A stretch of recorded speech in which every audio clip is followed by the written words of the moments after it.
Olá, queridos, a paz do Senhor Jesus. Eu sou o professor Eliseu Martins e você está no canal Conectados na EBD, um canal que tem o propósito de trazer subsídios para professores da Escola Bíblica Dominical, da classe adulta, da revista Betel.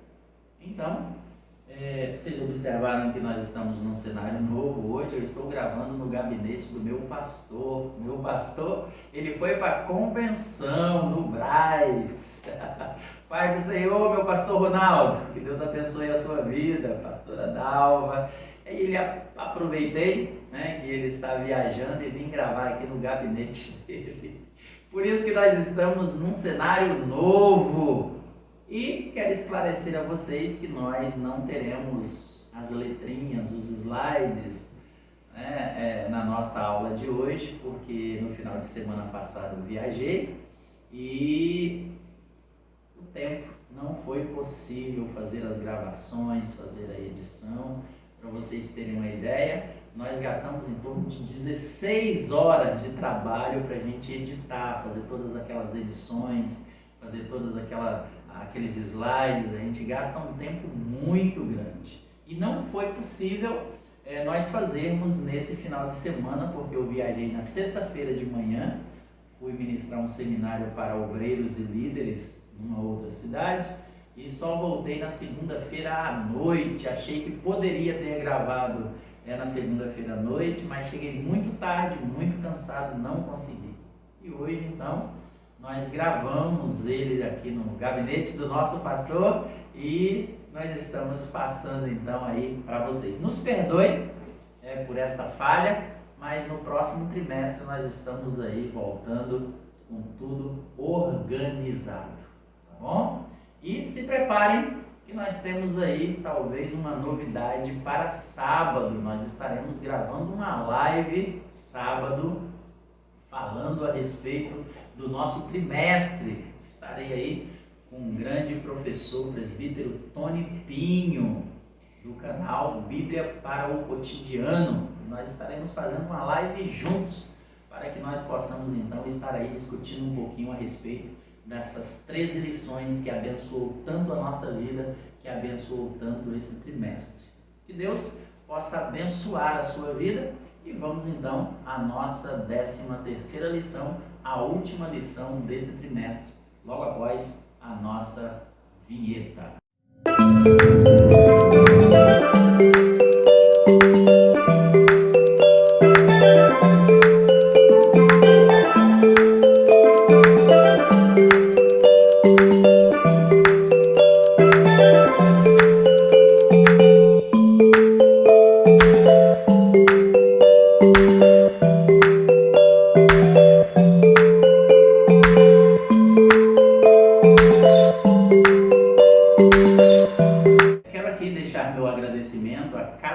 Vocês que assistiram a aula de número 12, a cada um de vocês que estiveram conosco durante esse trimestre. Começamos com a ministração das aulas no canal na lição de número 2, mas de lá para cá nós temos tido muitos inscritos, muitas visualizações, muitos comentários, e eu quero desejar aqui a você as bênçãos de Deus sobre a sua vida. E nesse trimestre, nós iniciamos o trimestre falando sobre a descida do Espírito Santo, o início de uma transformação na vida do crente. Foi o que nós vimos na lição de número 1. Estavam todos reunidos no mesmo lugar e o Espírito Santo veio sobre eles com um som de um vento impetuoso e encheu toda a casa e todos foram cheios do Espírito Santo. Na lição de número 2, nós falamos sobre a questão da vigilância, da santidade, falamos sobre o montanismo, aquele moço que de repente resolveu fazer uma restauração nos dons espirituais em meio à igreja. Era meio inconsequente, meio indouto e não conseguiu fazer, falhou miseravelmente, por causa da falta de conhecimento. Mas ele tentou porque ele entendeu que a igreja precisava voltar a ser usada pelo Espírito Santo com as manifestações dos dons. Por causa da institucionalização da igreja, a igreja foi se afastando dessa questão de ser cheia do Espírito Santo. Isso já ocorria já há algum tempo. Jesus fala sobre isso escrevendo a João no Apocalipse, para que ele entregasse a mensagem às 7 igrejas da Ásia. A igreja, desde então, só se distanciou ainda mais da presença de Deus, ali pelo século IV, se aliando ao Estado, e de repente toda aquela perseguição cessou a perseguição, cessou também aquela busca incessante pelo poder de Deus. Na lição de número 3 nós falamos sobre os pré-reformadores e os reformadores. Falamos sobre os pré-reformadores, falamos sobre John Hus, John Wycliffe, e esses homens deixaram uma grande lição para nós. Eles olhavam para a situação da igreja, distanciadas da presença de Deus, distanciadas da palavra, e eles insistiam com a igreja, eles insistiam com o clero, para que a igreja retornasse à palavra novamente. A ânsia do seu coração era que a igreja voltasse a desfrutar da presença de Deus, desfrutar da sua palavra, vivendo a palavra dia após dia. Esses homens foram perseguidos, foram mortos, mas deixaram uma semente plantada, deixaram uma semente muito grande, e essa semente germinou 100 anos após esses pré-reformadores, e surge então Martinho Lutero. Martinho Lutero, com as suas 95 teses, ele desafia o clero da igreja, que insistia em permanecer distanciado da palavra. E ele então desafia, e surge então a reforma protestante. E junto com Martinho Lutero ali na Alemanha, surge reformadores na Holanda, surge reformadores na Suíça, surge reformadores na Inglaterra, e então a reforma se expande, a reforma cresce, a reforma anda por toda a Europa e se expandindo por todo o mundo. E o que eles queriam com isso? O retorno da igreja para a palavra. Simultaneamente, na Inglaterra, acontece a chegada de Henrique VIII ao trono, e junto dessa chegada dele ao trono há um racha na igreja inglesa com a igreja romana, e surge então a igreja anglicana. E ali também há uma sede por reforma. E nessa sede por reforma surge um movimento chamado de puritanismo. Era um povo dentro da igreja que insistia que as reformas que haviam sido feitas na igreja anglicana não eram as reformas completas, não era uma reforma completa, mas uma reforma que necessitava avançar ainda mais. Foram criticados porque achavam que eles queriam ser santos demais, e por isso o apelido puritanos. Mas na verdade o que eles queriam era que a igreja vivesse a palavra. Mas eles não queriam só que a igreja vivesse a palavra. Eles queriam também que a sociedade pudesse usufruir dos benefícios que a palavra de Deus traz para a sua vida. Na lição de número 5 nós falamos sobre o pietismo. O pietismo, ele nasceu no coração, sendo colocado em prática, de um homem chamado Spener. Ele era da igreja luterana e percebeu que a igreja luterana, aquela igreja 100 anos após a reforma de Martinho Lutero, estava distante da presença de Deus. Ela discutia muito, falava muito sobre os seus credos, sobre a sua doutrina, discordava de outras doutrinas, e brigava e falava mal da igreja católica, e falava o quanto a igreja católica estava distante da palavra, mas enfim, ela também estava distante da palavra. Às vezes o que se via ali naquela igreja na Alemanha era uma igreja distante da palavra de Deus, o povo distante do ideal que Deus tem para o seu povo, de modo que a sociedade já não sabia mais fazer diferença entre quem era luterano e quem não tinha religião nenhuma, entre quem era luterano ou quem era católico. E Spener, ele então entra numa cruzada para mostrar para a igreja que ela precisava mudar de rumo e voltar para a palavra. Ainda nessa lição de número 5, dentro do pietismo, nós vimos o caso dos irmãos morávios, liderados ali pelo conde Zinzendorf, um homem que tinha um compromisso com a palavra, um homem que tinha um compromisso com o Espírito Santo e liderou um povo que mudou o mundo em termos de missões, que entenderam, compreenderam o que é um avivamento e o que ele traz na vida do povo: comunhão, oração e missões. Eles viviam em unidade e tinham uma meta: conquistar o mundo para Deus através da evangelização. Ainda em paralelo, acontecendo ali na Inglaterra, nós temos a lição 6 com o wesleyanismo. John Wesley, então, é chamado por Deus. Ele então tem contato com os irmãos morávios, ele tem uma conversa com o conde Zinzendorf e ele inicia uma cruzada na Inglaterra. E conforme a sua biografia, foi um homem que andou mais de 175 mil quilômetros no lombo de um cavalo para pregar a palavra de Deus. E fez isso durante 50 anos, pregando mais de 40 mil sermões, 3 sermões em média por dia, e isso fazia sendo a maioria em ar livre. Chegava em uma praça, debaixo de uma árvore, no topo de um monte, e ali ele pregava a palavra de Deus incessantemente. E o que o Wesley pregava tanto? Ele pregava santidade, santidade, santidade, e desenvolveu um movimento de santidade para que o povo então se despertasse que viver para Deus é diferente. E esse movimento trazido por Wesley, então, acaba se tornando um movimento de santidade, que foi o que nós vimos na lição de número 7. Após a morte de Wesley, surge então a igreja wesleyana. Vimos que dessa igreja wesleyana surge-se então um movimento de santidade, onde o foco era buscar a perfeição cristã, não aceitando nada mais, nada menos do que viver na presença de Deus com integridade. E tem um testemunho interessante que me marcou muito nessa lição. Um testemunho de uma mulher que teve contato com o movimento de santidade e aceitou a Jesus.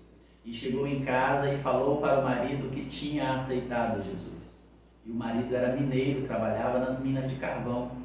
E chegando em casa, ela conta que agora ela era uma nova pessoa, que Deus tinha transformado a sua vida, que ela tinha conhecido Jesus através do movimento de santidade.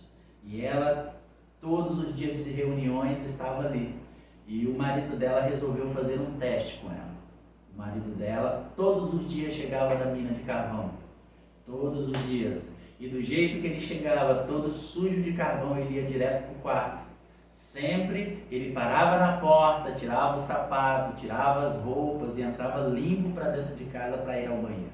Mas a partir desse dia ele começou a fazer diferente. Ele começou a chegar, entrar com o sapato, roupa e tudo e deitar na cama. E isso foi acontecendo durante uma semana, 2 semanas, 3 semanas. E a mulher, com muita paciência, ela ia lá, tirava o sapato dele, ele tirava a roupa, ela guardava, ela trocava o lençol da cama, e isso foi acontecendo por semanas, até que um dia ele olhou para ela, vendo ela resignada, vendo ela submissa, tranquila ali naquilo que estava fazendo, sem esboçar nenhuma reação agressiva, nenhuma reclamação, nenhuma murmuração. Ele olha para ela e diz: eu também quero conhecer esse Deus que você conheceu. O movimento de santidade foi um movimento que transformou a vida nos Estados Unidos. O movimento de santidade foi um movimento que transformou uma nação. A igreja wesleyana iniciou esse processo, esse movimento de santidade que se espalhou por outras denominações. Então era um movimento interdenominacional que chocou os Estados Unidos em questão de transformação. Porque é isso que o Espírito Santo faz na nossa vida. Quando nós somos cheios do Espírito Santo, ele nos transforma numa nova criatura, uma criatura melhor. Seguindo o movimento de santidade, ainda respingos do movimento de santidade, nós temos a lição 8, estudamos sobre o avivamento da Rua Azusa. Esse avivamento ele iniciou com homens que tiveram contato com o movimento de santidade da igreja wesleyana. E nesta lição de número 8 nós vimos o Pentecoste que aconteceu ali, iniciando na escola de Topeka com Charles Parham, e contaminou a vida de William Seymour. E ele então, cheio do Espírito Santo, tocado pelo Espírito Santo, dirigido pelo Espírito Santo, ele começa então o movimento da Rua Azusa. E esse movimento foi um movimento fenomenal. Ele não é famoso por acaso, ele não é conhecido por acaso. Ele é um marco do início do século XX, de um avivamento poderoso que Deus trouxe sobre todo o mundo. Daquele lugar, daquele movimento da Rua Azusa, espalharam-se missionários por todo o mundo. Índia, China, África, Brasil, toda a Europa.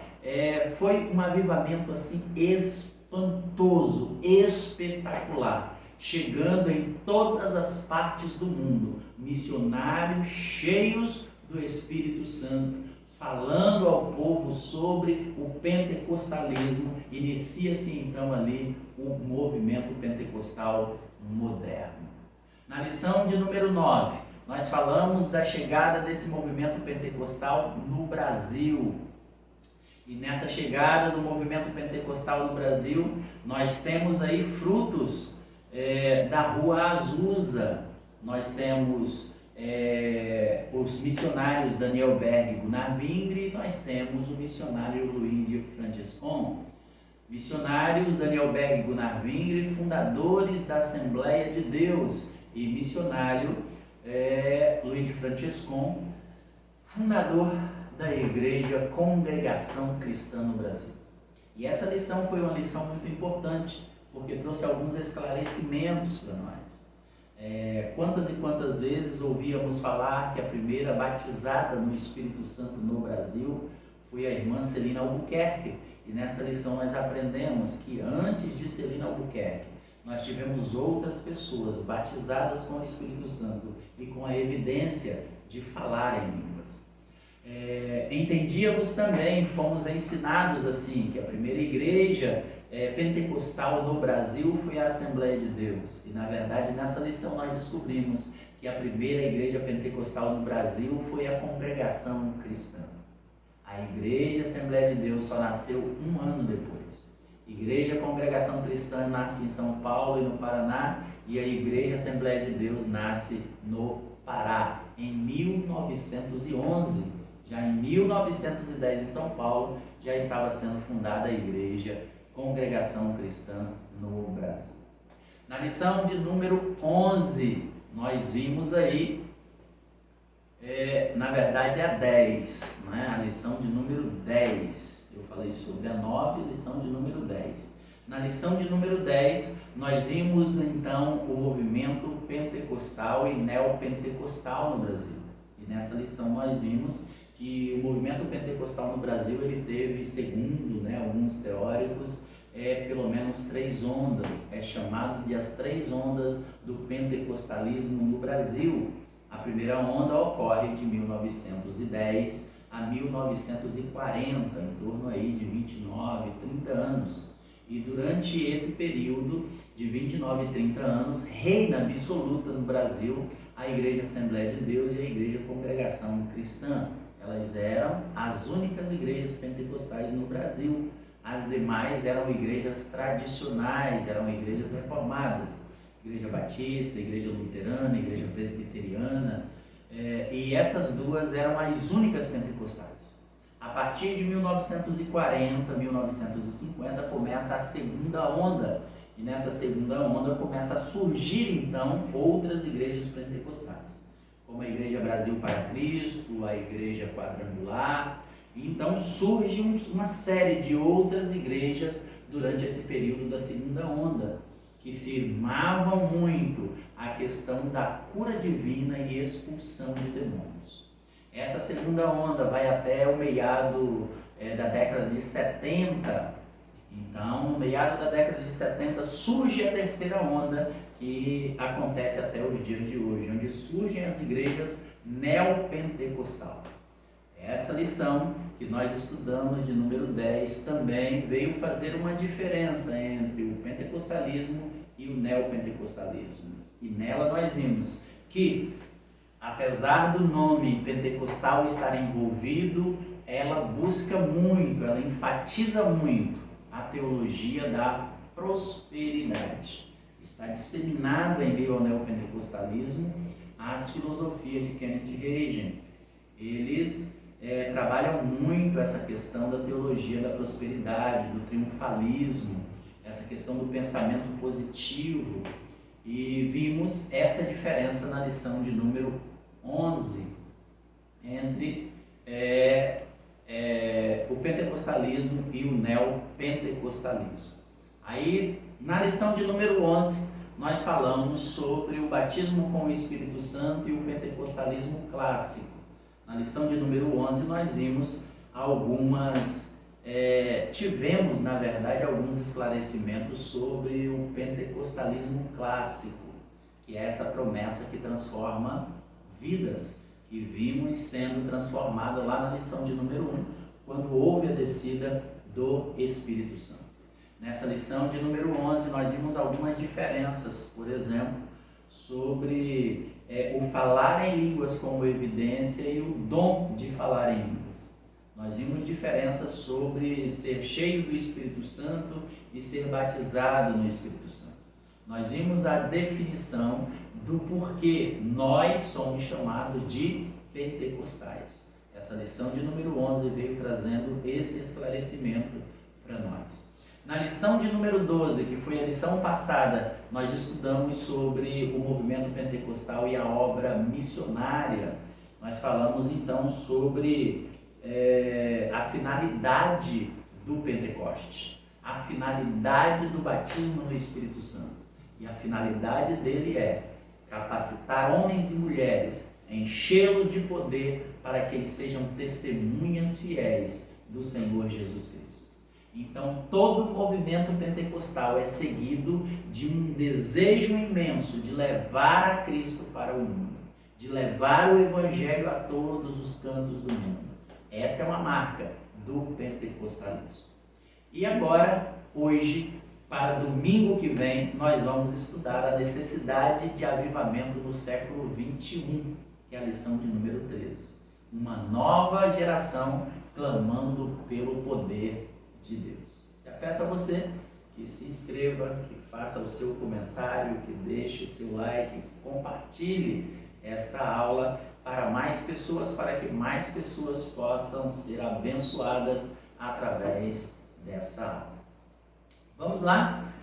Lição então de número 13, a necessidade de avivamento no século 21. Uma nova geração clamando pelo poder de Deus. Uma nova geração clamando pela descida do Espírito Santo, para que possa nos encher e nos capacitar para fazermos a obra, assim como John Wesley fez, assim como a coragem que teve John Hus, assim como a coragem que teve Martinho Lutero, assim como a coragem que teve, o poder que teve Jonas Edwards, assim como Moody, que nós também possamos ser homens e mulheres cheios do Espírito Santo para mudar, ajudar a nossa geração a conhecer a Deus.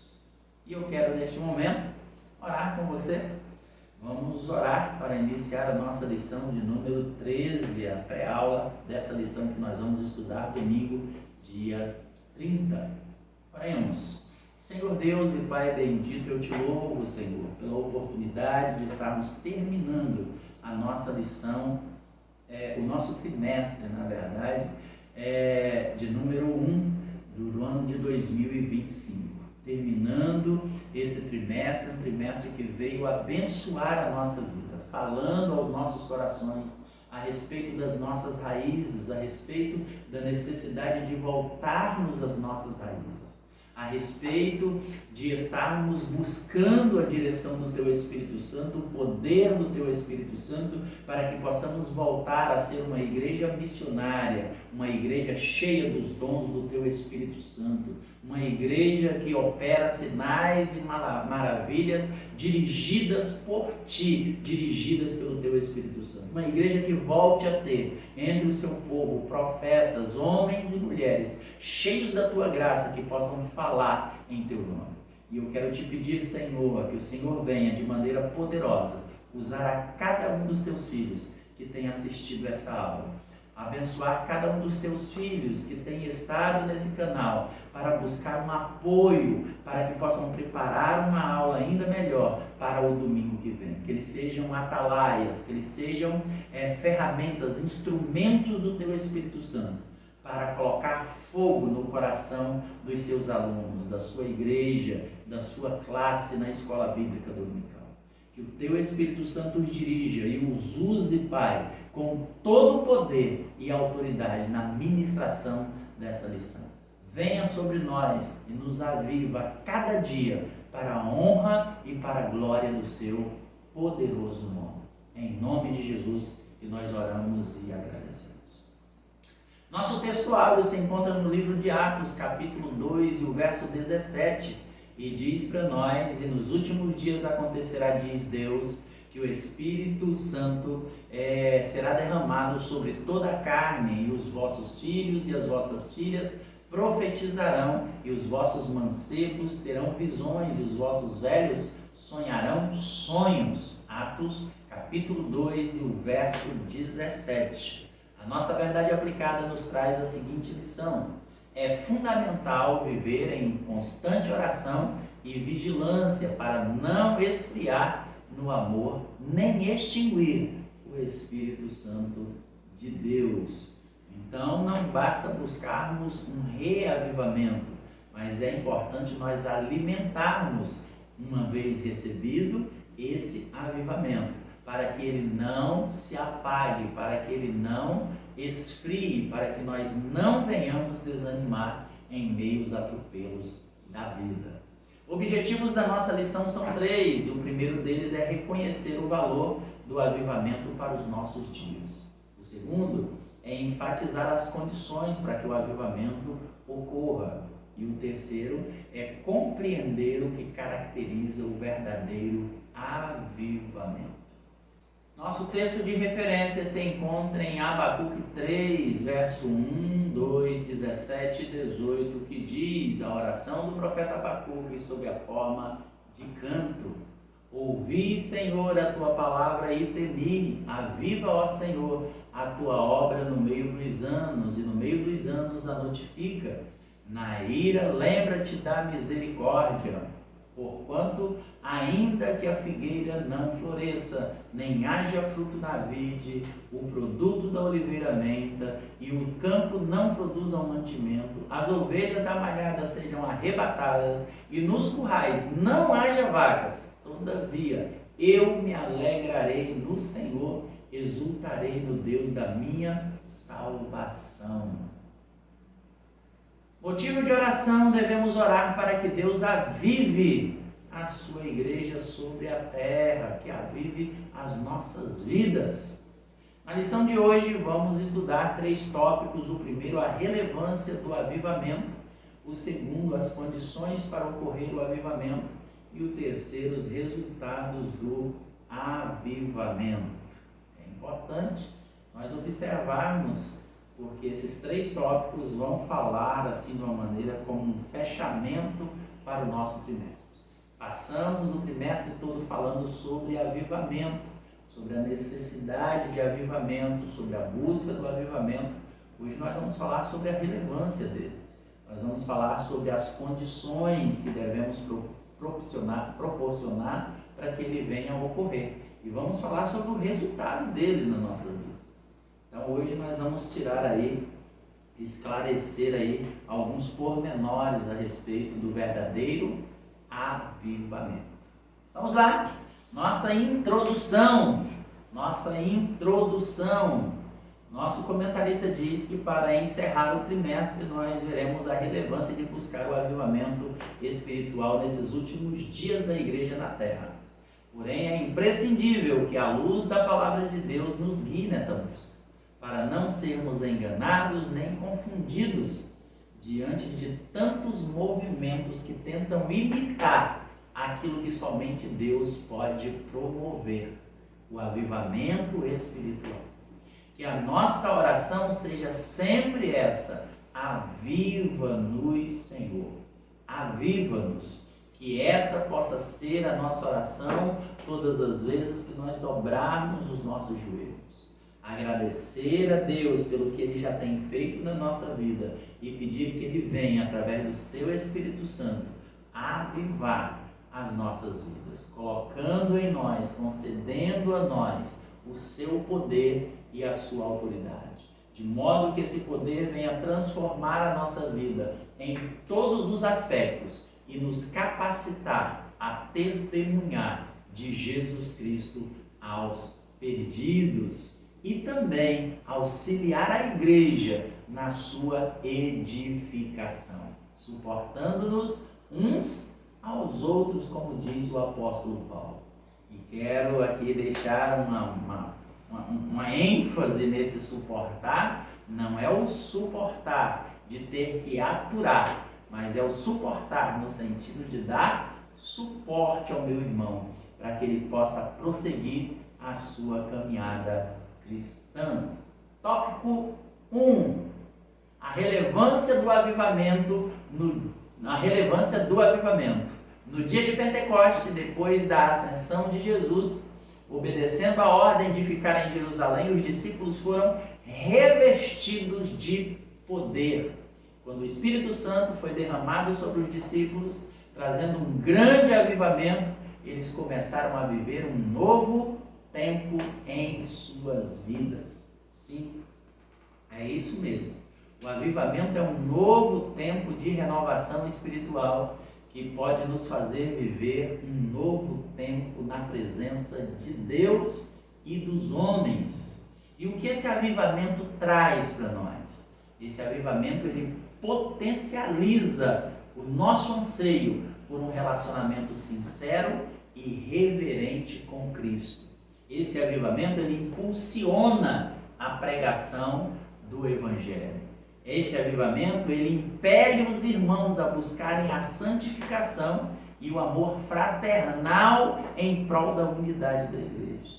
Então, esse avivamento, ele traz tudo, mas tudo aquilo que nós precisamos para viver como igreja, a igreja soberana de Cristo, a igreja ataviada, adornada para o dia do arrebatamento. Tópico 1.1, o significado do avivamento. O avivamento é uma bênção de Deus para a nossa vida. O avivamento, ele é uma bênção de Deus para a nossa vida, pois é uma ação que traz um novo ânimo à nossa vida. O Espírito Santo é responsável por avivar a igreja, tornando-a ativa no cumprimento dos propósitos de Deus. Assim, o avivamento é uma obra que Deus, pelo seu Espírito Santo, faz na nossa vida, que nos desperta e nos levanta para um viver fervoroso e dinâmico. Os que estão dormindo espiritualmente são convocados a acordarem. Paulo, escrevendo aos Efésios, no capítulo 5, o verso 14, ele diz: desperta, ó tu que dormes, e levanta-te dentre os mortos, e Cristo te esclarecerá. Hoje, nós acreditamos.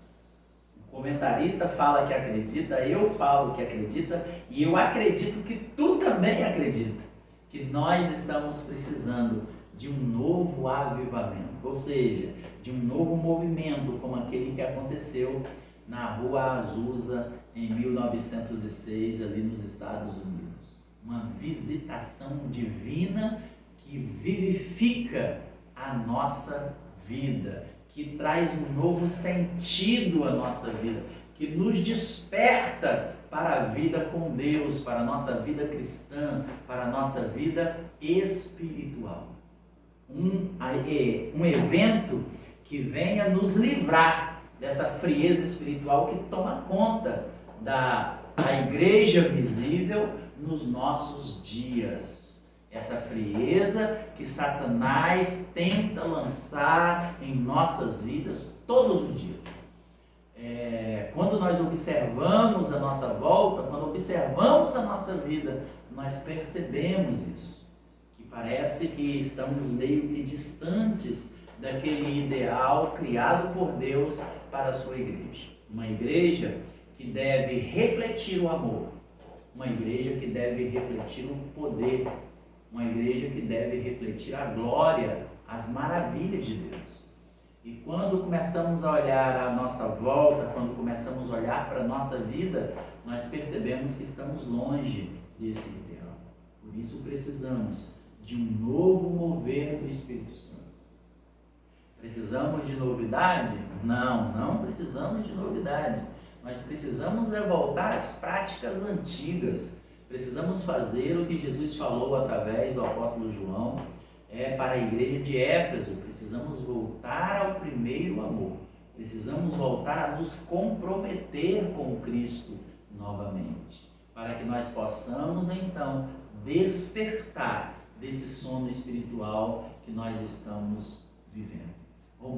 Paulo escrevendo aos Romanos, na sua carta, no capítulo 13, o verso 11, ele diz assim: e isto digo, conhecendo o tempo, que já é hora de despertarmos do sono, porque a nossa salvação está agora mais perto de nós do que quando aceitamos a fé, do que quando conhecemos a Jesus.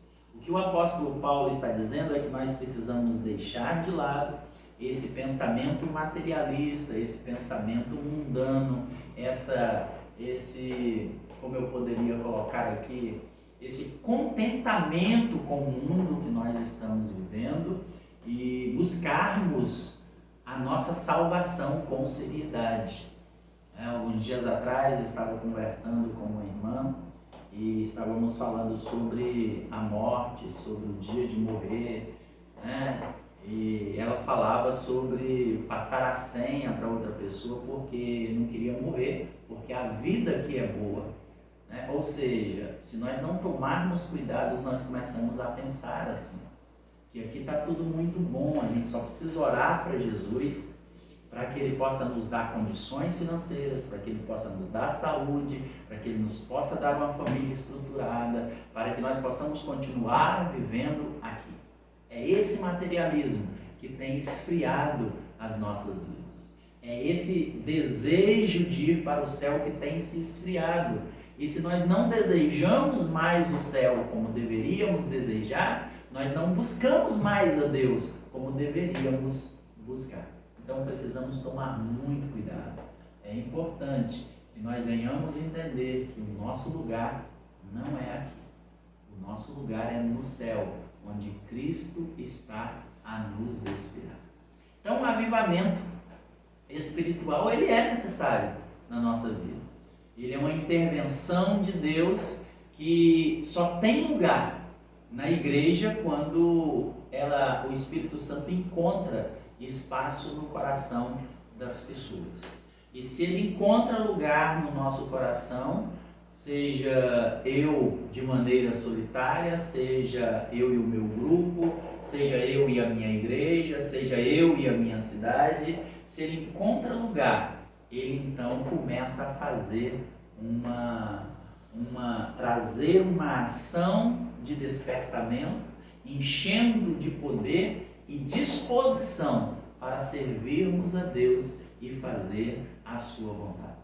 Então é importante que de maneira coordenada nós possamos organizar a nossa vida e voltarmos novamente às primeiras práticas, voltarmos novamente a viver aquilo que está no livro de Atos. Afinal de contas, é por isso que nós somos pentecostais, porque nós acreditamos que o modelo de vida da igreja de Atos é o modelo de vida que a igreja deve viver. Uma igreja que busca a presença de Deus em oração, uma igreja que vive a palavra, a doutrina dos apóstolos, e uma igreja que vive em comunhão, falando de Jesus para as outras pessoas.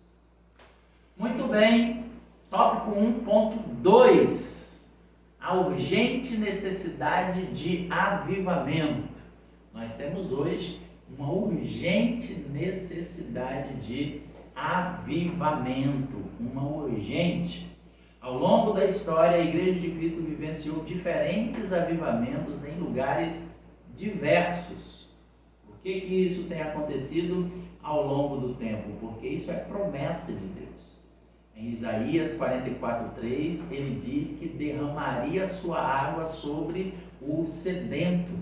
Ele derramaria rios sobre a terra seca. Ele derramaria o seu espírito sobre a sua posteridade e as bênçãos dele sobre os descendentes de Israel. Então ele faz uma promessa de que derramaria do seu espírito sobre todos, e ele prova isso, a sua palavra fiel e verdadeira, que ao longo do tempo o seu espírito foi derramado e muitos avivamentos ocorreram. Ainda hoje eu ouvia falar sobre, estava vendo um documentário sobre o avivamento que houve no país de Gales, onde um rapaz de 15 anos inicia um avivamento, inicia uma busca por Deus, onde o país todo é tocado pelo Espírito Santo, de maneira que as pessoas têm uma transformação nas suas vidas. Foi algo extraordinário. E Deus fez assim em muitos lugares, em muitas épocas, porque Ele é Deus poderoso. E hoje a igreja também carece de um novo despertamento espiritual. A igreja carece daquilo que está lá em Joel, capítulo 2, onde Deus disse que derramaria do seu espírito, e os jovens, os velhos, as crianças, os homens, as mulheres seriam cheios do seu Espírito Santo. E por isso nós devemos desejar, experimentar esse avivamento da parte de Deus. Nós devemos desejar que esse Espírito seja derramado em nossos corações. Para isso, é preciso que nós entendamos a urgente necessidade desse avivamento na nossa vida. Por quê? Porque nós só vamos buscar se de fato crermos que nós estamos precisando e que só Deus pode fazer isso pelas nossas vidas. Quando assim fizermos, nós experimentaremos o poder de Deus na profundidade do Espírito Santo no meio da Igreja de Cristo.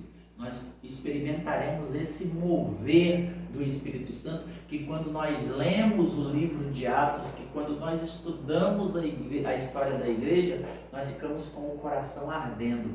Meu Deus, que coisa maravilhosa! Sim, Ele fez lá no primeiro século, Ele fez lá no século XI, Ele fez lá no século XV, no XVI, no XVII, no XVIII, no XIX, no XX, e Ele quer fazer aqui hoje também no século XXI, através da minha e da sua vida, através da nossa vida. Ele quer trazer esse avivamento, essa comunhão profunda com Ele, nos tornando crentes mais vivos e ativos na presença de Deus. Por quê?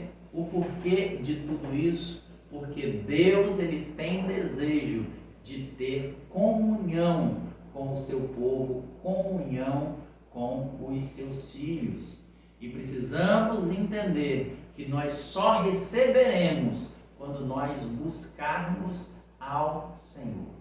Amós capítulo 5 e o verso 4, Deus diz ao povo: porque assim diz o Senhor à casa de Israel, buscai-me e vivei. Nós só podemos desfrutar dessa vida poderosa em Deus se nós buscarmos Ele com todo o nosso coração. Então a nossa missão como professor no domingo é justamente essa. É levar os nossos alunos a refletirem sobre essa necessidade de buscarmos o Espírito Santo, de buscarmos esse Espírito Santo que nós falamos durante todo o trimestre. É buscar esse Espírito Santo na nossa vida. É sairmos do campo da teoria, irmos de fato para a prática. Mas isso só acontece se nós sentirmos a necessidade. Para sentirmos a necessidade, é preciso compreendermos a nossa condição atual. Ficarmos indignados com ela e buscarmos uma mudança que virá somente com o poder do Espírito Santo na nossa vida. Que ao fazermos uma reflexão na nossa vida, nós possamos falar como o salmista no Salmo 63 e o verso 1. Ó Deus, Tu és o meu Deus, de madrugada te buscarei, a minha alma tem sede de Ti, a minha carne te deseja, muito em uma terra seca e cansada, onde não há água. Que o nosso coração também possa estar assim, que o nosso coração também possa estar desejoso, como o salmista no Salmo 142 e o verso 1, onde ele diz que com a sua voz ele clama ao Senhor e com a sua voz ele suplica ao Senhor. Que a nossa voz também possa ser de clamor, possa ser de súplica, para que Deus derrame sobre nós o Espírito Santo. Mas isso só vai ocorrer se nós sentirmos essa necessidade na nossa vida. Tópico 1.3, o avivamento da igreja. Todos nós precisamos de avivamento para não ceder às abordagens do inimigo de nossa alma, nem ceder às vontades da nossa natureza carnal. Precisamos desse avivamento para nos tornarmos firmes, fortes, alicerçados no poder de Deus. E essa busca por avivamento é obrigação de todo cristão que anseia se manter de pé diante do Senhor. O apóstolo Paulo diz que aquele que está de pé é bom cuidar para não cair. Então, esse cuidar envolve vigilância e se encher continuamente do poder de Deus, alicerçando a sua vida na palavra, alicerçando a sua vida no poder de Deus. Paulo, escrevendo aos Efésios, no capítulo 6, a partir do verso 10, ele diz: fortalecei-vos no Senhor e na força do seu poder. Vestindo assim todas as armaduras de Deus, vestindo, calçando a sandália, colocando a couraça, colocando o capacete, pegando a espada, pegando o escudo, se preparando, porque a batalha é ferrenha. Mas na batalha contra o mal, precisamos ser valentes, valentes de Jeová, valentes batalhando contra o inferno. Sobre isso, Jesus disse que quando assim nós agimos, a porta do inferno não prevalece contra a igreja. Mas para isso precisamos marchar no poder do Espírito Santo. E essa chama do Espírito Santo, ela não pode se apagar. Para que ela continue, para que ela não se apague, é preciso uma busca constante de Deus por nós. É preciso uma busca constante de Deus na nossa vida. Assim como o fogo no altar no Antigo Testamento não podia apagar, e para isso era colocada uma lenha nova todas as manhãs, assim também nós precisamos ter uma vida diária de busca ao Senhor, uma vida diária de oração ao Senhor. E quando falamos aqui de uma vida diária de oração, não estamos falando daquela oração que você faz quando você se levanta, e aquela oração que você faz na hora de almoçar, e aquela oração que você faz na hora de deitar. Não estamos falando aqui também daquela 1 hora de oração que você tira durante o dia. Não, nós estamos falando aqui de uma vida de constante busca ao Senhor. É uma oração que se estende durante todo o seu dia. É uma oração que liga o seu pensamento a Deus durante todo o dia.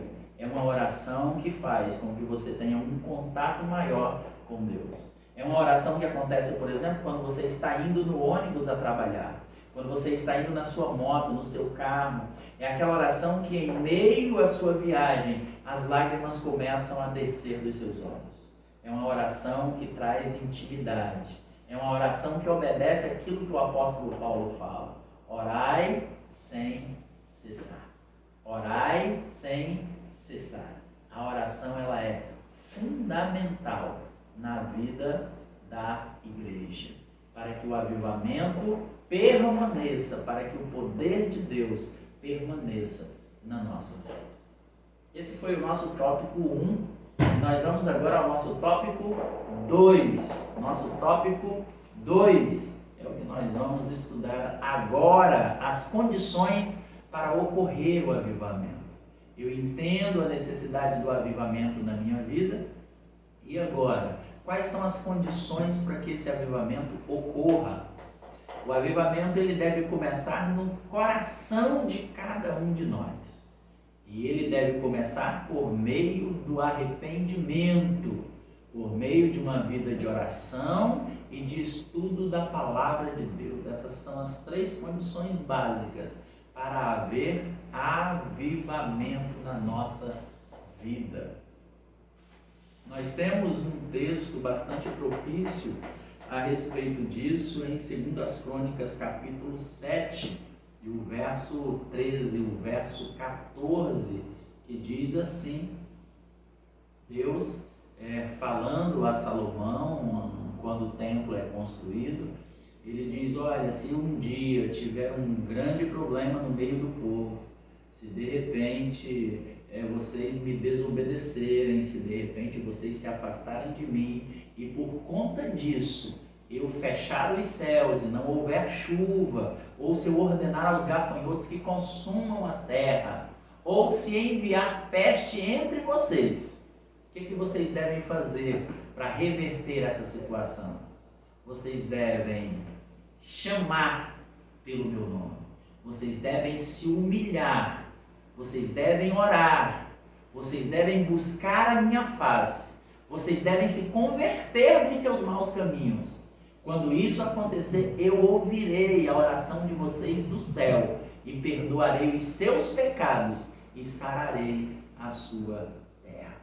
Então, é imprescindível que para esse avivamento chegar até nós venhamos dar valor ao arrependimento, à oração e à busca, o estudo, a meditação na palavra de Deus. Vamos começar o tópico 2.1, falando sobre o arrependimento, um caminho para o avivamento. O pecado, ele nos separa do Senhor. Nós temos confirmação disso, tanto em Isaías 59, como em Romanos 3:23. Isaías 59, verso 2, fala sobre um Deus que está sempre pronto a abençoar, mas que os pecados do povo têm impedido que essa bênção chegue até o povo. Já em Romanos 3:23 diz que todos pecaram e isso fez com que fôssemos destituídos da presença de Deus. Então é por isso que Deus ele insiste em instruir o seu povo sobre a importância do genuíno arrependimento, para que nós possamos continuar na presença de Deus. O avivamento pessoal vem de um arrependimento sincero na vida do indivíduo. Sempre que eu me arrependo de maneira sincera, sempre que eu me arrependo, admito o meu pecado, eu recebo o perdão de Deus. Eu sou purificado por Deus. Eu recebo a graça de Deus na minha vida. João, na sua primeira carta, no capítulo 1 e o verso 8, ele diz que se nós dissermos que não temos pecados, nós nos enganamos a nós mesmos. e não há verdade em nós. Mas ele diz também que se ao reconhecer o nosso pecado, eu de fato pequei, é verdade, e eu confessar esse pecado, Jesus ele é fiel e justo para nos perdoar e nos purificar de toda a nossa injustiça. Então, o arrependimento ele é bíblico e ele é necessário na nossa vida. E uma vez que esse arrependimento bíblico chega até nós, ele nos leva a uma mudança que resulta em nos voltarmos novamente para Deus, a se render à sua boa e agradável e perfeita vontade para a nossa vida. É por isso que o ministério de João Batista inicia com ele pregando: arrependei-vos, porque está próximo o reino dos céus. Arrependei-vos, porque está próximo o reino dos céus. Então, é necessário esse arrependimento, é necessário essa tomada de decisão na nossa vida para que o avivamento de Deus venha sobre nós. É necessário esse contato nosso com o sangue de Jesus para que ele nos purifique, para que estejamos aptos a receber o Espírito Santo na nossa vida e com isso desfrutar da vida que ele tem para cada um de nós. Então, arrependimento é o primeiro passo. Para eu me arrepender, eu preciso estar consciente da minha situação, eu preciso reconhecer o meu pecado. Reconheci, me arrependi e fui limpo pelo poder do sangue de Jesus. Tópico 2.2, o avivamento é precedido de oração. Lucas e Atos, principalmente, evidenciam a forte conexão entre oração e ação do Espírito Santo. Como vemos em Lucas, no capítulo 3, quando Jesus orou, Jesus, ao chegar ali no local de batismo, ele ora, o céu se abre e o Espírito Santo desce sobre a sua vida, junto com a voz do Pai, que diz que ele é o seu Filho amado, em quem ele tem prazer. Nós temos também no capítulo 11, o verso 13, a oração e o interesse por parte dos discípulos e por parte de Deus. Nós temos então, ali em Lucas capítulo 11, a descrição do interesse que deve haver daquele que busca e o interesse que há da parte de Deus em abençoar, em dar o seu Espírito Santo, em encher do seu Espírito Santo, porque a palavra de Deus diz que ele dá a quem buscar. Então Deus tem interesse em dar e nós que queremos devemos ter interesse em buscar esse Espírito Santo na nossa vida, esse avivamento em nossas vidas. Em Atos, no capítulo 1, no capítulo 4, nós vemos ali as orações que eram feitas antes que o mover de Deus acontecesse. Então, a oração, ela sempre esteve ligada à questão do avivamento. A oração sempre esteve ligada à questão do avivamento. A oração, ela sempre precedeu os avivamentos. Por quê? Porque a oração é a busca da presença de Deus. A oração é a busca da presença de Deus. Quando a igreja ela continua orando e testemunhando sobre a ação do Espírito Santo, ela faz isso por quê? Porque o Espírito Santo a capacita. Quando a igreja continua orando, quando a igreja continua testemunhando sobre a ação do Espírito Santo, é porque ela continua cheia. Ainda hoje, nós devemos perseverar nessa oração. Ainda hoje, nós devemos buscar esse mover do Espírito Santo através da oração. É incrível como que com o passar do tempo nós vamos nos desligando dessa questão da oração. Aqueles que têm um pouco mais de tempo na igreja devem lembrar como nós resolvíamos as coisas antigamente. Nós resolvíamos as coisas através da oração.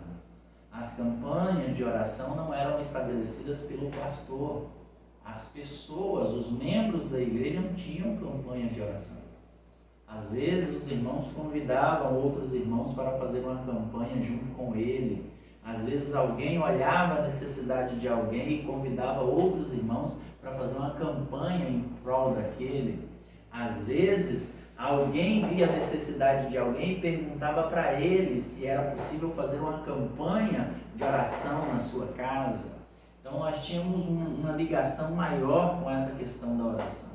Hoje, infelizmente, nós temos um déficit muito grande nessa questão da oração por meio de cada um daqueles que professam a fé cristã. E precisamos reverter isso. Por que precisamos reverter isso? Porque a descida do Espírito Santo está intimamente ligada com a oração. Então, sem oração não tem avivamento, não tem descida do Espírito Santo. Se você for ler, se você for estudar a história dos avivamentos que ocorreram, você perceberá que o avivamento ocorreu porque um grupo de pessoas, ou uma comunidade, dobraram o joelho e começaram a buscar o poder de Deus. E o avivamento veio a partir daquela busca, a partir daqueles momentos que aquelas pessoas passavam em oração. Por que ela é tão importante? Porque ela é a maneira mais comum que nós temos para nos comunicar com Deus. Jamais haverá um avivamento sem oração. É impossível que isso aconteça. Às vezes, nós nos dizemos cristãos, mas não damos valor a essa vida de oração. Preferimos ocupar o nosso tempo, que é tão precioso, com coisas supérfluas, como às vezes ir para o campo jogar uma bola, às vezes ficar no telefone, nas redes sociais, às vezes ir pescar, e a gente vai levando a nossa vida e vamos perdendo o nosso tempo e não damos o devido valor a essa vida, né, a essa busca, a essa oração diante da presença de Deus. Digo a vocês, isso aqui ajuda muito, isso aqui contribui muito para a nossa vida, mas isso aqui também atrapalha muito se não soubermos usar. E às vezes nós prestamos atenção do tempo que nós gastamos usando esse aparelhinho com tantas coisas supérfluas, inúteis, que eu não digo que seja, muitas delas não sejam um pecado, mas que acabam não contribuindo em nada para o nosso crescimento espiritual. Ainda que não sejam pecados, elas se tornam armadilhas para o nosso afastamento de Deus. É preciso nós tomarmos muito cuidado, tá? Mas se nós dedicarmos a nossa vida em oração, nós poderemos experimentar um verdadeiro avivamento que acontecerá ainda nesse século XXI, abalando o nosso país. Tópico 2.3: avivamento pela palavra. Nós vimos que o avivamento ele é precedido de arrependimento, ele é precedido de oração e ele é precedido também pela palavra, a volta à palavra de Deus. Um dos avivamentos mais famosos que nós temos, que registrado pela palavra, que envolve essa questão da palavra, da busca, de ter achado a palavra, é o avivamento do tempo de Esdras, do tempo de Neemias, quando alguém acha o livro da lei e a partir daquele momento o seu conteúdo é divulgado, é falado às pessoas, as pessoas se arrependem, as pessoas buscam a Deus e um grande avivamento ocorre com o povo de Israel. Então, o avivamento ele é precedido pela palavra. O avivamento ele é precedido pelo estudo da palavra. É a palavra que revela as promessas de Deus para a vida do seu povo. Inclusive a promessa da descida do Espírito Santo. Se nós observarmos o avivamento que aconteceu na igreja primitiva, o derramamento do Espírito Santo, nós vamos observar que eles receberam aquilo ali, porque obedeceram à palavra. Ficai em Jerusalém até que do alto sejais revestidos de poder. Ficai em Jerusalém até que do alto sejais revestidos de poder. Então, ali, naquele tabernáculo, naquele templo, eles então recebem o Espírito Santo. Mas a palavra, o estudo da palavra, o viver pela palavra é importante, a observância da palavra é importante para que nós possamos então receber o derramamento do Espírito Santo de Deus. Sabe por quê? É porque é a palavra que me esclarece a respeito da vontade de Deus. O salmista, no Salmo 51, no verso 17, ele, dirigido pelo Espírito Santo, ele acaba reconhecendo, acaba sendo revelado o que é que move o coração de Deus. E o que move o coração de Deus, segundo o salmista? Um coração quebrantado e contrito. Isso ele não desprezará. E como é que eu sei dessas coisas? Como é que eu descubro essa vontade de Deus? Através da palavra. O salmista, no Salmo 119, o verso 11, ele diz: escondi a tua palavra no meu coração para não pecar contra ti. É a palavra que me alerta, que me adverte, é a palavra que me molda segundo a vontade de Deus. E para que o avivamento ocorra, eu preciso estar moldado dentro da forma do próprio Deus. E isso acontece através da palavra. É a palavra que é a ferramenta de trabalho do Espírito Santo na minha vida. Não é possível um avivamento verdadeiro sem os parâmetros, sem observar o modelo estabelecido pela palavra de Deus. A palavra de Deus nos ordena que devemos ser fervorosos no Espírito, servindo ao Senhor. Ninguém esfria na fé rapidamente. É algo que acontece de maneira gradativa. E por que acontece de maneira gradativa? Porque nós vamos perdendo, entre outras coisas, o amor pela palavra de Deus. Nós vamos esfriando na fé quando nós vamos esfriando no amor pela palavra. Nós vamos esfriando na fé quando nós trocamos os nossos momentos de leitura da palavra por outras coisas. Nós vamos esfriando na nossa vida espiritual quando nós vamos trocando os nossos momentos de oração por outras coisas. Nós vamos esfriando na vida espiritual quando nós começamos a aceitar como normal na nossa vida o pecado sem arrependimento.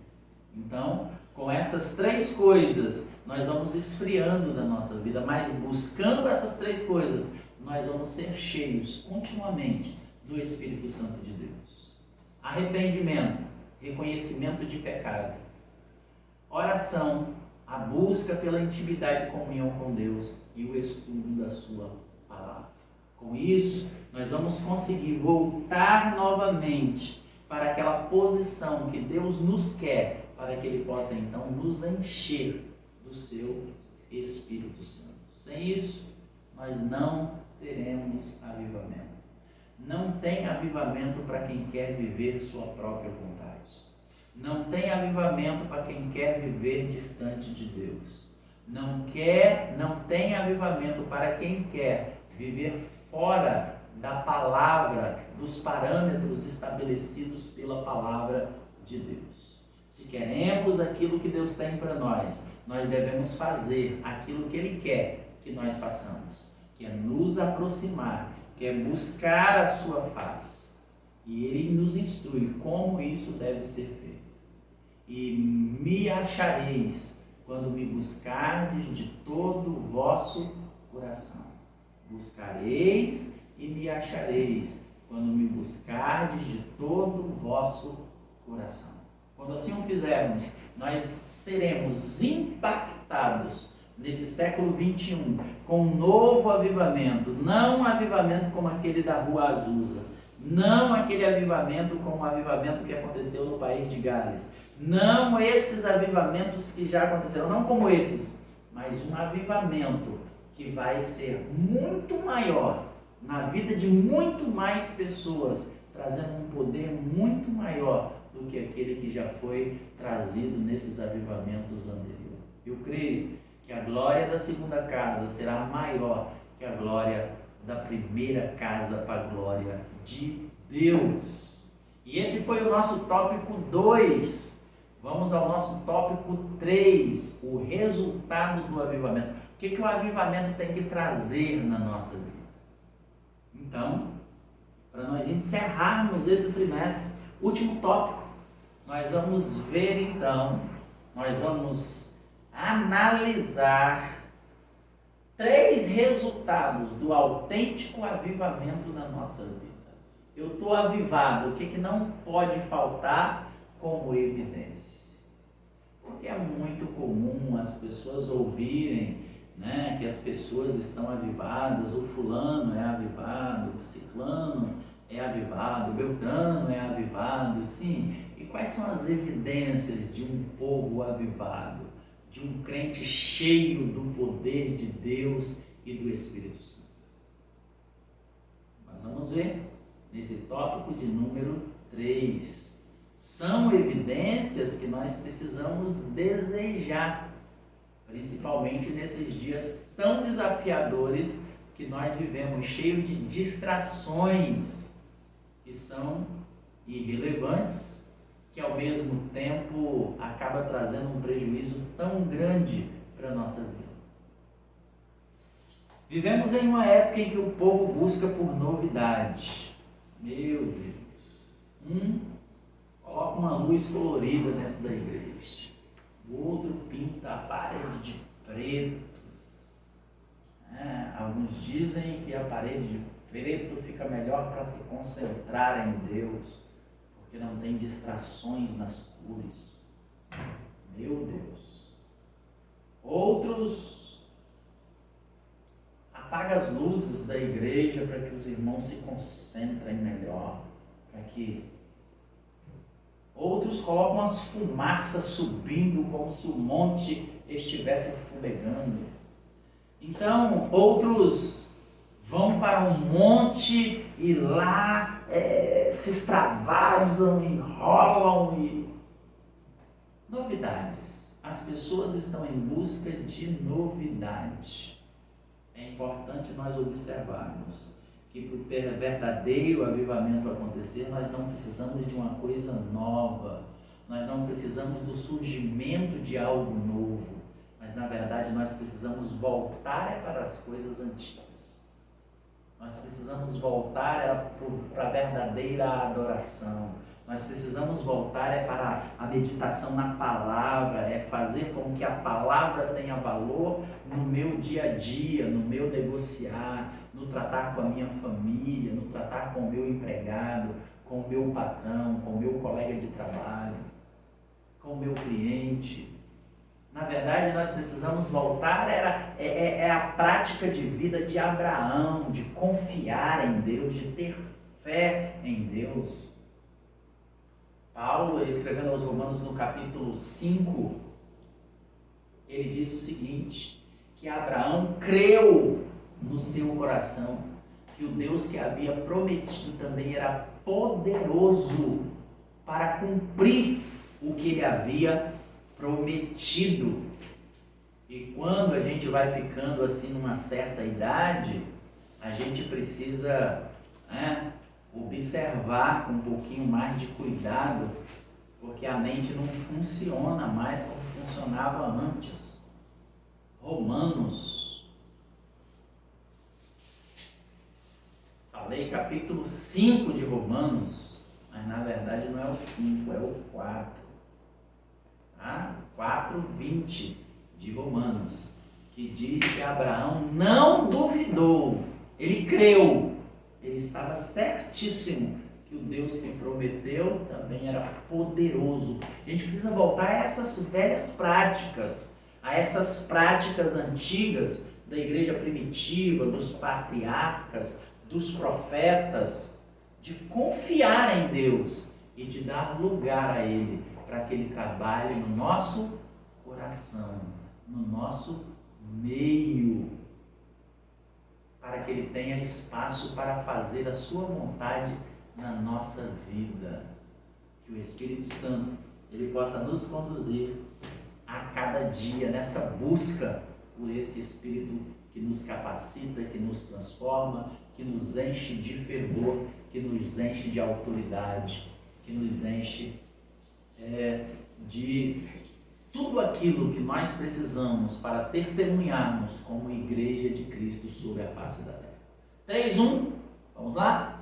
O avivamento nos mantém cheios do Espírito Santo. As palavras de Paulo aos Efésios apontam para a necessidade de sermos continuamente cheios. Quem não conhece Efésios 5:18? Enchei-vos do Espírito. Enchei-vos do Espírito. Enchei-vos. Esse enchei-vos que o apóstolo Paulo fala em Efésios capítulo 5 e o verso 18, está de um modo imperativo. E o que ele quer dizer com isso? Não vos embriagueis com vinho em que há contenda, mas enchei-vos do Espírito. Ele está falando de um enchimento contínuo que deve ter na nossa vida. Enchei-vos, estejam sempre cheios do Espírito Santo. É evidente que quando nós assim estamos, nós estamos na direção que Deus quer que nós estejamos, para que a nossa vida seja uma vida tocada, mudada e transformada pelo Espírito Santo. Tendo assim, uma realidade de vida em nós, de um avivamento verdadeiro, visto por todos, assim como a igreja dos primórdios era vista pelo povo. Quando o povo de Deus seguia a Cristo, cheio do Espírito Santo ali na igreja primitiva. As pessoas olhavam para aqueles homens, para aquelas mulheres e observavam. Eles parecem, com Jesus, eles parecem com Jesus. Eles são cristãos. E lá pela primeira vez surgiu essa nomenclatura, esse apelido de cristãos para aqueles que seguem a Cristo. Eles diziam que os seguidores de Jesus eram como pequenos cristos, eram fotocópias de Jesus, porque o comportamento deles era semelhante ao comportamento de Jesus. Semelhantemente, nós também precisamos ser cheios do Espírito Santo, para que nós possamos levar ao mundo o conhecimento da verdade sobre Jesus, para que nós possamos levar ao mundo o conhecimento de que Deus tem uma salvação para cada um de nós. Ele morreu na cruz para a nossa salvação. E cheios do Espírito Santo, nós faremos aquilo que Deus quer. Que todos os homens sejam salvos e venham ao conhecimento da verdade. Mas só é possível isso se nós nos deixarmos levar, se nós nos deixarmos conduzir pelo Espírito Santo de Deus. Então Deus, Ele quer que eu e você sejamos cheios, tenhamos comunhão e busquemos de uma maneira intensa Sua presença, para que através de nós Ele possa fazer a sua obra, a obra da salvação sobre este mundo que nós vivemos. E sabe quem Ele quer usar? Você. Sabe quem Ele quer usar? Eu. Sabe quem Ele quer usar? Nós. E sabe quando é que nós vamos ser usados? Quando nós dermos lugar para que Ele possa nos usar. Então, o avivamento, ele nos mantém cheio desse poder, para que nós possamos ir e fazer discípulos. ensinando-os em nome do Pai, do Filho e do Espírito Santo, tudo aquilo que o Senhor nos tem mandado. Tópico 3.2, o avivamento nos faz andar em espírito. O avivamento nos faz andar em espírito. No ponto 1, nós falamos que o avivamento nos mantém cheios do Espírito. Eu fui cheio quando fui batizado e agora o avivamento me mantém cheio. Por isso eu busquei o batismo no Espírito Santo e agora eu recebi. Preciso continuar buscando para continuar cheio. Mas quando eu faço isso, além de eu continuar cheio, eu também começo a andar em espírito. Como os ataques de Satanás, eles nunca cessam em nossa vida, nós carecemos de um avivamento constante. Nós carecemos de uma presença do Espírito Santo constante na nossa vida. Então esse avivamento, essa presença vai nos fortalecer para que nós possamos rejeitar as escravidões e a pressão que a carne faz em nossa vida. Porque a escravidão que as paixões mundanas trazem sobre a nossa vida, como Paulo escreve aos Gálatas no capítulo 5, do verso 16 ao 21, ele deixa registrado para nós a carne e as suas paixões, as obras da carne, que entram em contraste direto com as obras do Espírito Santo. Então, é importante nós buscarmos de maneira constante e incessante a presença de Deus para que nós possamos então andar em espírito. Entretanto, para andar em espírito só existe um caminho. E qual é esse caminho? É fortalecer-se em Cristo. Como o apóstolo Paulo fala aos Efésios no capítulo 6, o verso 10. Fortalecei-vos no Senhor e na força do seu poder. O diabo, ele não para nunca.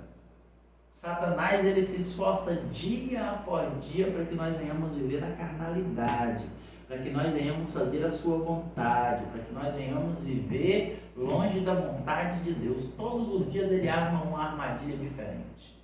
Todo dia ele tem uma artimanha diferente. Mas nós precisamos entender que é só com a ajuda do Espírito Santo, através do avivamento de Deus na nossa vida, é que nós conseguiremos andar em Espírito. E o verdadeiro avivamento me faz isso.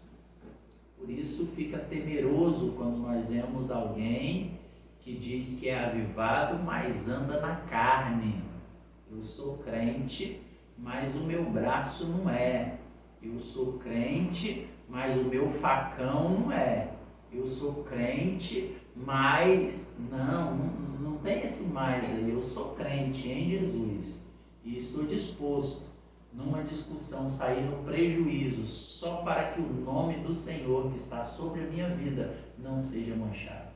Eu sou crente, estou disposto numa discussão, se preciso for, apanhar em vez de bater, só para não manchar o nome de Cristo que está sobre a minha vida.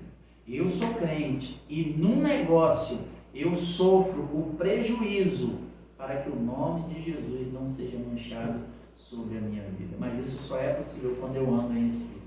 E andar em Espírito só é possível quando eu estou cheio do Espírito Santo, quando eu dou lugar para Ele trabalhar na minha vida. Portanto, é uma característica do verdadeiro avivamento andar em Espírito. É uma característica, é um resultado do verdadeiro avivamento eu andar em Espírito. Então, como resultado do poder de Deus na minha vida, eu caminho cheio do Espírito Santo, eu ando em Espírito. E no ponto 3, finalizando, como resultado do Espírito Santo, o avivamento faz eu viver uma vida abundante. Lembram de João 10:10, onde Jesus disse que o ladrão vem senão para matar, roubar e destruir, mas que ele tem vindo para que nós tenhamos vida e vida com abundância. Deus, Ele quer que nós tenhamos uma vida com abundância, uma vida abundante.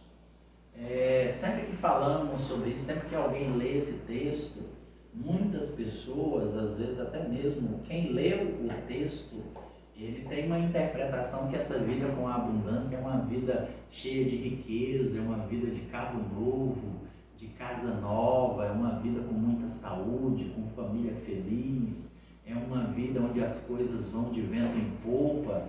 E na verdade, João 10,10 não está falando nada disso. João 10,10 está falando sobre uma vida abundante, uma vida que supera tudo isso. Uma vida que ela é feliz, ela é alegre, independente da situação que eu estou vivendo. É uma vida em que eu tenho paz e alegria, independente das circunstâncias, independente das situações que surgem.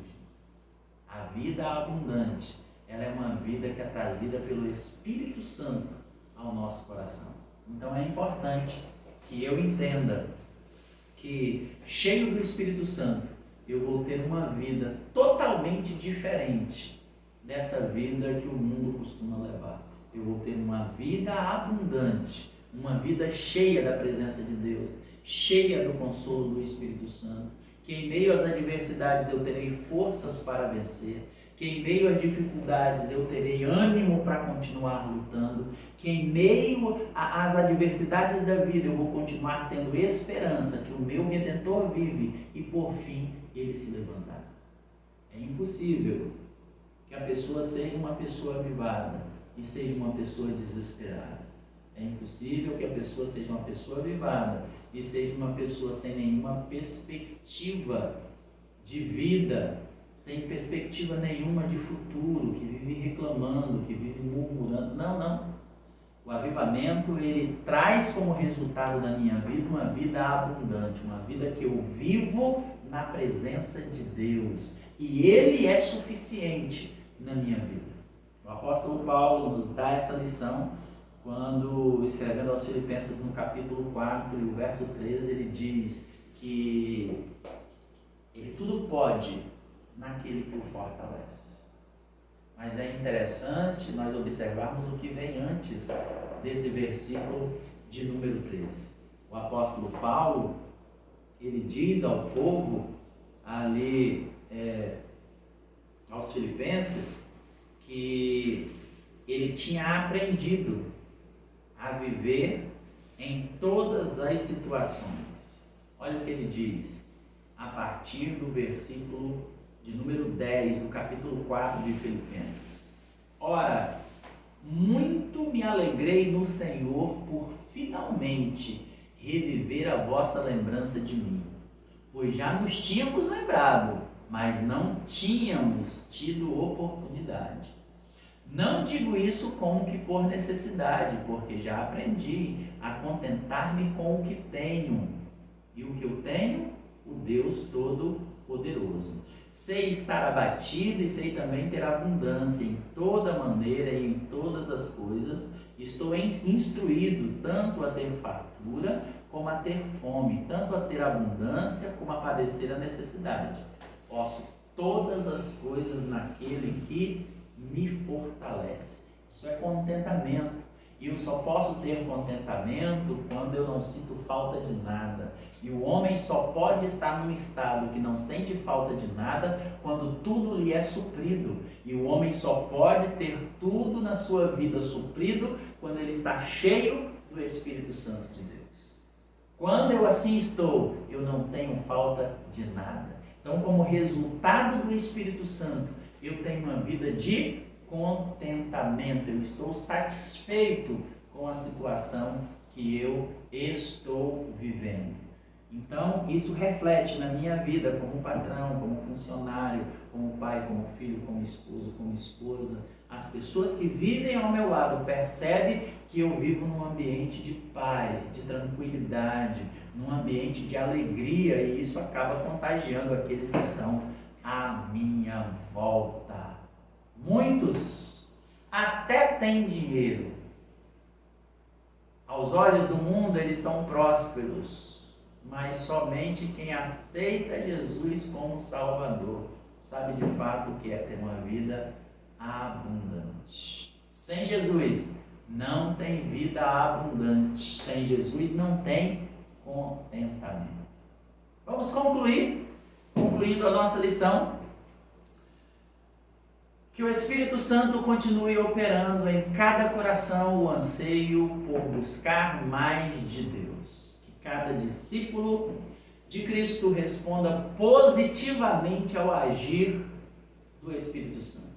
E o Senhor possa aquecer os corações, fazendo com que abundem em amor para a edificação da igreja e a glória de Deus.